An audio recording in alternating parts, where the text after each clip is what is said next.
brought to you by Silver Pumps. Top quality और consistent performance के लिए सिर्फ सिल्वर पंप्स, नाम याद रखना।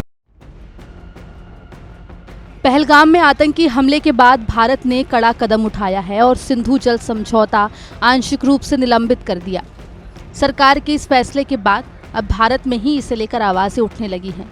इस फैसले पर भारतीय किसान यूनियन के अध्यक्ष चौधरी नरेश टिकैत ने सवाल उठाए हैं। उन्होंने कहा कि पानी पर सभी का अधिकार है, चाहे वो किसान भारत का हो या पाकिस्तान का।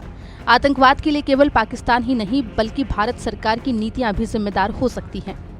टिकैत के इस बयान के बाद भारत की राजनीति में मानो हड़कंप मच गया है। केंद्रीय मंत्री शिवराज सिंह चौहान ने टिकैत के बयान पर तीखी प्रतिक्रिया दी है। उन्होंने कहा कि कुछ लोग सरकार का विरोध करते करते देश का विरोध करने लगे हैं। जिन्होंने निर्दोषों का खून बहाया, जो उनकी मौत के लिए जिम्मेदार हैं, उन्हें पानी नहीं देंगे।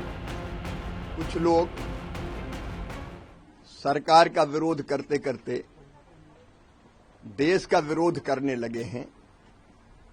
जिन्होंने निर्दोषों का खून बहाया है, उसके लिए जिम्मेदार हैं, उन्हें पानी नहीं देंगे। टिकैत के बयान पर जब हंगामा शुरू हो गया तो उन्होंने यूटर्न लेते हुए कहा, मेरी बातों को तोड़ मरोड़ कर पेश किया गया है। हम भारत के साथ हैं और आगे भी साथ ही रहेंगे।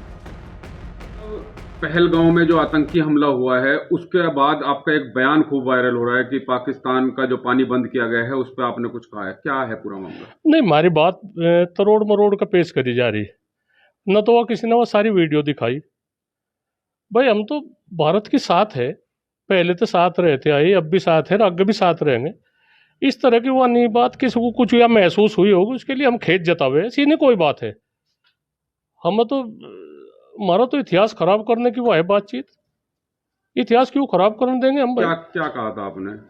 हमने तो कहा था भाई उस पानी पे तो सबका ही अधिकार है, जी जंतु भी है, और पानी रोक के इस तरह की वो नहीं है बातचीत। मगर इस बात को मगर ऊना लियो, इस तरह की बात कही रो, किसी को कुछ पता नहीं कुछ ऐसी लगी भी होगी। दरअसल 22 अप्रैल को पहलगाम में आतंकी हमले में करीब 26 लोगों की मौत हो गई थी। इस हमले के बाद पूरे भारत के लोग आक्रोश में हैं। लेकिन इसी दौरान नरेश टिकैत ने बयान दिया था कि पहलगाम हमले का पूरी दुनिया विरोध कर रही है। पाकिस्तान के इस हमले में भूमिका पर कहा कि पूरा पाकिस्तान तो दोषी नहीं है। जिस भी समाज में इस तरह के लोग हैं उन पर अंकुश लगना चाहिए। फिलहाल नरेश टिकैत ने अपने बयान पर सफाई देते हुए यूटर्न ले लिया है। आपको बता दें कि सिंधु जल समझौता 1960 में हुआ था, जिससे भारत पाकिस्तान के बीच जल वितरण को लेकर नियम तय किए गए थे। लेकिन आतंकी हमलों के चलते अब सरकार इस पर पुनर्विचार कर रही है। ब्यूरो रिपोर्ट MP तक।